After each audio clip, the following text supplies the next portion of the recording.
A biografia de Jacó, ela passa a se tornar uma biografia forte do 37 em diante, de Gênesis. Porque é no 37 que ele recebe a morte de Jacó, ele recebe a morte a mentira, a morte mentirosa de José. Mas para Jacó era velho. Foi no 37 que ele teve que pegar comida, porque havia uma fome. Foi no 37 que ele constrói e confecciona uma túnica de várias cores. A palavra túnica é bazan, significa manga longa. Então é no 37 que as coisas apertam.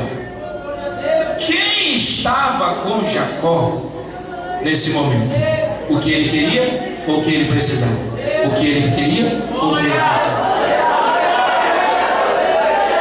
O Espírito de Deus está desafiando eu e você. A vontade dele é perfeita, diz a Bíblia. Se você tentar, fique aí fazendo sua vontade, depois não quebre seu nariz, não diga que ninguém não avisou. A vida é minha, lógico, é sua, se faça dela o que você quiser, mas nós estamos aqui dizendo para essa juventude que a vontade de Deus é melhor.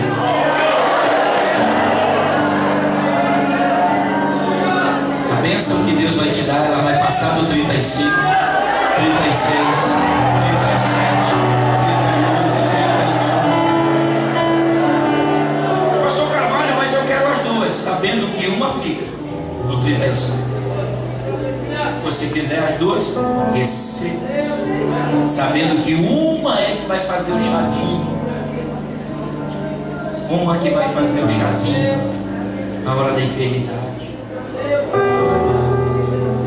Na velhice, eu já estou com 42. Eu estou com o rosto de 20, mas já estou com 42.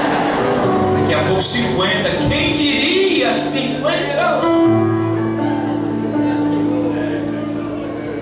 Mas Deus está avisando a todos nós: abra mão e receba o que você está precisando.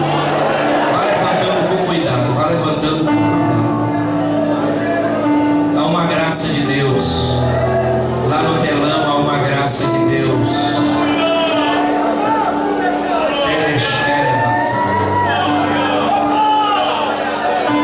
Pense em tudo que foi falado aqui. Abaixe sua cabeça.